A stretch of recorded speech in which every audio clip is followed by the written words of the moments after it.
RSS प्रमुख मोहन भागवत के आजादी पर दिए बयान को लेकर कांग्रेस ने भाजपा के खिलाफ मोर्चा खोल दिया है। कांग्रेस 27 जनवरी को बाबा साहब भीमराव अंबेडकर की जन्मस्थली महू में जय भीम, जय बापू, जय संविधान रैली करेगी। इस रैली में राहुल गांधी, प्रियंका गांधी और मल्लिकार्जुन खड़गे समेत कई वरिष्ठ नेता शामिल होंगे। इसे सफल बनाने के लिए प्रदेश कांग्रेस अध्यक्ष जीतू पटवारी सभी विधानसभा क्षेत्रों के कार्यकर्ताओं की बैठक कर रहे हैं। गुरुवार को जीतू पटवारी उज्जैन पहुंचे, जहां उनका स्वागत किया गया। उन्होंने कहा कि भाजपा और आरएसएस संविधान का अपमान कर रहे हैं। मोहन भागवत का बयान, जिसमें उन्होंने 1947 में देश को आजादी न मिलने की बात कही थी, गलत है। इस पर राहुल गांधी ने कहा कि यह देश की एकता और भाईचारे पर हमला है। इसी वजह से महू में ये रैली हो रही है। रैली में प्रदेश भर से कांग्रेस कार्यकर्ता शामिल होंगे और संविधान और सर्वधर्म भावना की रक्षा का संदेश देंगे। कांग्रेस नेता जीतू पटवारी ने भाजपा मंत्री गोविंद राजपूत पर गंभीर आरोप लगाए हैं। उन्होंने कहा कि राजपूत और उनके परिवार पर पड़े छापों से कई चौंकाने वाली बातें सामने आई हैं। पटवारी ने आरोप लगाया कि जंगलों में सोने के बिस्किट मिल रहे हैं। ऐसा है, आज उज्जैन की 3 विधानसभा और मंदसौर की 4 विधानसभाओं की मीटिंग है। लगातार भारतीय जनता पार्टी संविधान का अपमान करती है, आरक्षण पे सवाल उठाती है। जो मोहन भागवत जी ने 3 दिन पहले अपना बयान दिया और ये कहा कि देश की आज़ादी 1947 में नहीं मिली थी, ये उन शहीद स्वतंत्रता संग्राम सेनानियों का जिनने देश के लिए शहादत दी, उनका अपमान है। राहुल गांधी जी ने कल इस मुद्दे को लेकर पूरे देश में जिस तरीके का एक मैसेज दिया कि आखिर इस देश को संविधान से चलाना है या तानाशाही ताकतों के हिसाब से चलाना है, अलोकतांत्रिक चलाना है। तो देश आज़ाद 1947 में हुआ, देश का संविधान 1950 में बना। देश का संविधान के अनुरूप इस देश में सर्वधर्म समभाव की भावना जगी। मोहन भागवत जी उसको भी चुनौती देते हैं। तो मैं मानता हूँ कि यही लड़ाई है। एक तरफ विचारधारा है जो प्रेम प्यार मोहब्बत की है, भगवान राम कृष्ण की है, पैगंबर गुरु नानक देव जी और हमारे गौतम बुद्ध की है। दूसरी तरफ भारतीय जनता पार्टी की कट्टरता की विचारधारा, इसके बीच में लड़ाई है। मैं मानता हूँ इसको लेकर महू में आयोजन हो रहा है, जिसमें जय बापू, जय भीम, जय संविधान, ये भावना देश के आम नागरिक को देश से प्रेम होना चाहिए, संविधान से प्रेम होना चाहिए।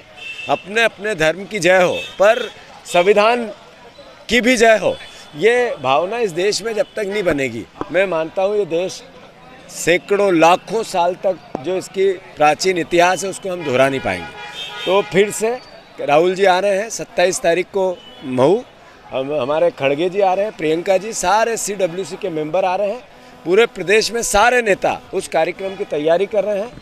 सारे हमारे संभागीय हमने इसके लिए प्रभारी बनाए गए सीनियर नेताओं को। और मैं उज्जैन की जनता को भी आह्वान करने आया हूं कि आप सबको भी प्रार्थना करने आया हूं, कार्यकर्ताओं को जो संविधान से प्यार करता है वो आमंत्रित है उज्जैन महू 27 तारीख को, बाबा साहब अम्बेडकर की जन्मस्थली। इसके लिए मैं आज मेरा आने का औचित्य बना है। पर साथ ही साथ जैसा मैंने कहा कि मुख्यमंत्री उज्जैन के हैं और मोहन यादव जी जब से बने हैं उनको प्यार है कर्ज से, क्राइम से, करप्शन से और कमीशन से। जब से ये मुख्यमंत्री बने आप देखोगे कि सोने के बिस्कुट जंगलों में मिलने लगे हैं। रोज लोक आयुक्त का काम होता है कहीं छापा डालो और केवल एविडेंस मिटा। वो डायरी जिसमें नाम थे कि इतना बड़ा पैसा 2000 करोड़ रुपए इकट्ठे किए सौरभ शर्मा ने, वो डायरी है कहाँ? और वो सौरभ शर्मा कहाँ है जो लोकायुक्त के डर से भाग गया? दुबई में है, हिंदुस्तान में है, नेपाल में है, आखिर है कहाँ वो? तो आज तक 1 महीना हो गया। मोहन यादव जी, आप कृपा करके गांव के नाम बदलने में व्यस्त हो, पर लोगों को जिसके लिए सरकार बनती है उन गाँव के विकास कब करोगे जिनके नाम बदले आपने? बात यह है कि मैंने पहले भी कहा था कि अगर ईमानदारी से नरेंद्र मोदी की एजेंसियां काम कर दे, क्योंकि ये नया भारत है जो एक आंख से देखता है, अपने लोगों को छोड़ता है और बाकी लोगों पर कार्रवाई बदले की भावना से करता है। अगर सही तरीके से जांच हो, पूरा मंत्रिमंडल जेल की सलाखों के पीछे होगा। गोविंद राजपूत तो बाहर रह ही नहीं सकता। एक आदमी गायब हो गया, उसकी हत्या का आरोप उसके परिवार वालों ने गोविंद राजपूत पर लगाया। फिर गोविंद राजपूत ने 100 बीघे जमीन 100 करोड़ से ज़्यादा की दान ले ली, वापस कर दी। कहाँ से आया था पता नहीं चला। फिर गोविंद राजपूत, ये सोना सौरभ शर्मा के तार गोविंद राजपूत से जुड़ रहे हैं, परिवहन विभाग से जुड़ रहे हैं। आखिर गोविंद राजपूत बाहर कैसे घूम सकता है? वो तो अभी तक जेल में होना था। हम आपको याद हो तो आज से 8 महीने पहले आए थे, आप ही लोग थे, आपने कवर किया था। मैंने कहा था मोहन यादव जी, अगर आप में थोड़ी बहुत भी मर्यादा हो तो उज्जैन से शराबबंदी करो। कहा था या नहीं कहा था? अगर 8 महीने में मोहन यादव जी को सुध नहीं आई, उन्होंने कहा नर्मदा के आसपास हम शराबबंदी करेंगे। एक भी गांव ऐसा जहां अवैध शराब नहीं बिकती है, ऐसा नहीं मिलेगा।